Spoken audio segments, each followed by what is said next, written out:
आज आपण बोलूया ॲट्रियल फिब्रिलेशन्स ह्या एका हृदय संबंधित आजाराविषयी. नमस्कार, मी डॉक्टर सचिन कुमार पाटील. मी इंटरव्हेन्शनल कार्डिओलॉजिस्ट आहे आणि 9 पल्स हॉस्पिटल येथे कार्यरत आहे. सो काय आहे ॲट्रियल फिब्रिलेशन आणि त्याचा काय सिग्निफिकन्स आहे? हा व्हिडिओ आपण बोलण्याच्या अगोदर आपण एक कॉमनेस्ट मोस्ट इम्पॉर्टंट गोष्टीविषयी बोलूया.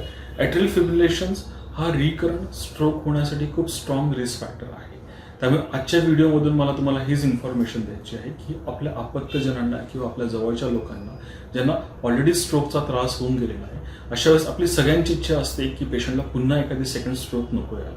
कारण की स्ट्रोक हा पेशंटला पॅरालाइज करतो, त्याची लाईफ कॉम्प्रोमाइज करतो. सो ॲट्रियल फिब्रिलेशन्स हा जो आजार आहे हा संबंधित जर 100 स्ट्रोक्स होत असतील तर 100 स्ट्रोक्सपैकी ऑलमोस्ट 15 ते 20% स्ट्रोक्समध्ये ॲट्रियल फिब्रिलेशन हा कॉज असतो. आणि ॲट्रियल फिब्रिलेशनची ॲप्रोप्रिएटली ट्रीटमेंट केल्या गेली नाही तर पेशंटला सेकंड स्ट्रोक येण्याच्या खूप स्ट्रॉंग पॉसिबिलिटीज असतात. त्यामुळे आज आपण बोलूया ॲट्रियल फिब्रिलेशनविषयी. ॲट्रियल फिब्रिलेशन म्हणजे हृदयाची गती इररेग्युलर असणं. नॉर्मली आपल्या सगळ्यांची हृदयाची गती, सगळ्यांच्या हृदयाचे जे आपण हार्टबीट्स असतात ते खूप रेग्युलर असतात. आपण एखादी ECG ऑब्झर्व केला असेल तर आपल्याला बघायला भेटेल की प्रत्येक कॉम्प्लेक्स जो असतो तो ऑलमोस्ट सेकंड कॉम्प्लेक्सचा झेरॉस्कोपी वाटत असतो. जेव्हा हृदयाचे ठोके अनियमित होतात त्यावेळेस त्या सिच्युएशनला आपण ॲट्रियल फिब्रिलेशन म्हणतो. जनरली फर्स्ट टाइम जेव्हा ॲट्रियल फिब्रिलेशन डायग्नोज होतो तेव्हा हृदयाची गती ही 140 पेक्षा जास्त असते आणि हृदयाचे ठोके अनियमित असतात. या अनियमित ठोक्यांमुळे हृदयाच्या LA ह्या चेंबरमध्ये रक्ताच्या गुठळी तयार होतात आणि त्या रक्ताच्या गुठळ्या LA ह्या चेंबरमधून सुटून जेव्हा त्या मेंदूकडे जातात तेव्हा पेशंटला स्ट्रोक होतो. त्या स्ट्रोकला आपण कार्डिओ एम्बोलिक स्ट्रोक असं पण म्हणतो. आता आपण ॲट्रियल फिब्रिलेशन डायग्नोज कसं करतो? जनरली प्रिव्हेन्शन पॉईंट ऑफ व्ह्यूने सुद्धा आपण ॲट्रियल फिब्रिलेशन डायग्नोज केलं पाहिजे. जे लोक 60 वर्षापेक्षा जास्त आहेत, ज्यांना डायबिटीज आहे, ज्यांना हायपरटेन्शन आहे, ज्यांना कोलेस्ट्रॉलचा प्रॉब्लेम आहे, ज्यांना COPDचा त्रास आहे, ज्यांची अँजिओप्लास्टी होऊन गेलेली आहे, ज्यांच्या इकोमध्ये म्हणजे आपण हृदयाची सोनोग्राफी केल्यानंतर LA ह्या चेंबरची साईज एनलार्ज झालेली आहे, अशा पेशंटमध्ये खूप स्ट्रॉंगली पॉसिबिलिटीज असतात की पेशंटला ॲट्रियल फिब्रिलेशन होत असतात. आणि अनफॉर्च्युनेटली ॲट्रियल फिब्रिलेशन्स हे most of the time initially जेव्हा ॲट्रियल फिब्रिलेशन चालू होतं तेव्हा ते असिम्प्टमॅटिक असतं. म्हणजे पेशंटला त्या ॲट्रियल फिब्रिलेशनचे त्रास जाणवत नाही आणि अशा वेळेस जर तो ॲट्रियल फिब्रिलेशन डायग्नोज नाही झाला तर अनफॉर्च्युनेटली असे पेशंट्स कधी कधी म्हणण्यापेक्षा आपण असं म्हणूया की मेजॉरिटी टाईम कार्डिओ एम्बोलिक स्ट्रोकने प्रेझेंट होतात, म्हणजे कॉम्प्लिकेशन्स होतात.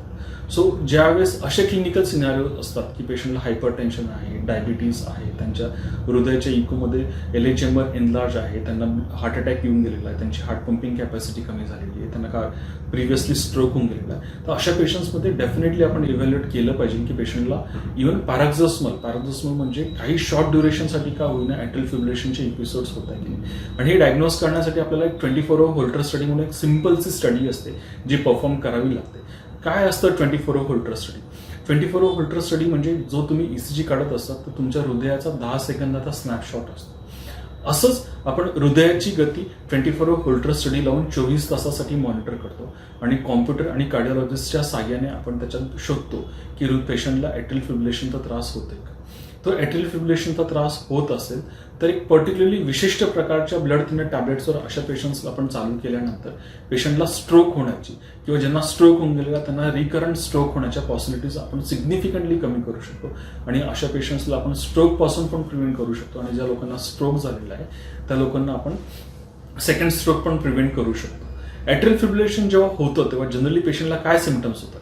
ॲट्रियल फिब्रिलेशन जेव्हा फर्स्ट टाइम एपिसोड होतो किंवा रिकरंट एपिसोड होत असतात त्या पेशंटला अचानकली छातीमध्ये धडधड जाणवायला लागते, जीव घाबरल्यासारखं वाटतं.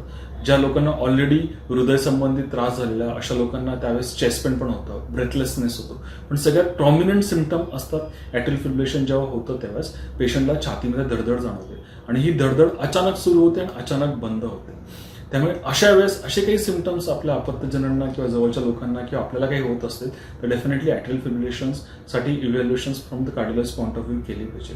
ॲट्रियल फिब्रिलेशन्स ट्रीट करत असताना आम्ही 2 गोष्टी पर्टिक्युलरली बघतो. जर recent episode of atrial fibrillation असेल तर हे ॲट्रियल फिब्रिलेशनला आम्ही नॉर्मल रिदममध्ये कन्वर्ट करण्यासाठी काही मेडिकेशन चालू करतो. जर ॲट्रियल फिब्रिलेशन क्रोनिक किंवा परमनंट ॲट्रियल फिब्रिलेशन असेल तर हृदयाची गती कंट्रोल ठेवण्याचा प्रयत्न आम्ही नेहमी करत असतो. याच्या वेगवेगळ्या फॉर्म ऑफ ट्रीटमेंट असतात. बेसिक पेशंट ॲट्रियल फिब्रिलेशनच्या पेशंटला नॉर्मल सायनस रिदममध्ये कन्वर्ट करणं किंवा हार्ट रेट कंट्रोल करणं. Stroke prevention point of view Novak नावाचे मेडिकेशन असतात ते चालू करणं आणि पेशंटला सिम्टमॅटिकली किती बेनिफिट होत असतं हे बघत असतं. सो त्यामुळे आपण एक सगळे मिळून जर आपल्याला आपल्या माहितीतले किंवा आपल्याला ह्यापैकी कोणताही त्रास असेल आणि आपल्याला स्ट्रोक प्रिव्हेन्शन करायचं असेल किंवा स्ट्रोक झालेला असेल आणि आपल्याला सेकंड स्ट्रोक प्रिव्हेन्शन करायचं असेल तर डेफिनेटली अशा पेशंटचं atrial fibrillation point of व्ह्यूने evaluation झालं पाहिजे आणि जर त्यांना ॲट्रियल फिब्रिलेशन असेल तर त्यासाठी प्रिव्हेंटिव्ह ट्रीटमेंट आपण चालू केली पाहिजे. सो ॲट्रियल फिब्रिलेशन ह्या आजारासाठी त्याला डायग्नोज करण्यासाठी आणि त्याला ट्रीटमेंट करण्यासाठी 9 पल्स या हॉस्पिटल आमच्याकडे काय काय फॅसिलिटीज अवेलेबल आहेत. सो सगळ्यात पहिले डायग्नोज करण्यासाठी आमच्याकडे 24 होल्टर स्टडी, 48 होल्टर स्टडी आणि इव्हन लूप रेकॉर्डर म्हणून पण स्टडीज अवेलेबल आहेत. 24 होल्टर स्टडी हे पेशंटचे 24 तास ECG मॉनिटर करतात. 48 होल्टर स्टडी पेशंटचा 48 तासासाठी ECG मॉनिटर करतो आणि लूप रेकॉर्डर हा पेशंटचा 7 दिवसासाठी ECG मॉनिटर करतो.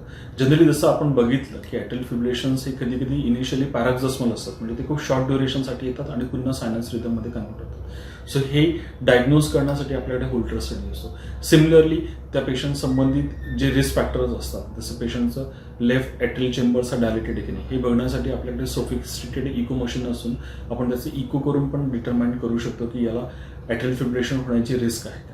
ॲट्रियल फिब्रिलेशन डायग्नोज झाल्यानंतर त्याला अप्रोप्रिएटली ट्रीटमेंट करण्यासाठी आपल्याकडे कार्डिओलॉजिस्ट म्हणून मी डॉक्टर सचिन कुमार पाटील पण अवेलेबल आहे, जेणेकरून ह्या पेशंटची ट्रीटमेंट मेडिसिन्सने आपण इनिशियली चालू करतो.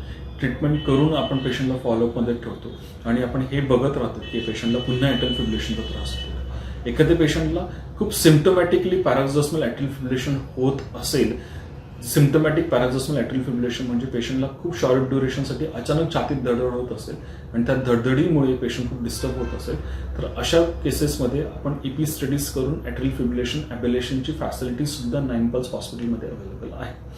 थँक्यू.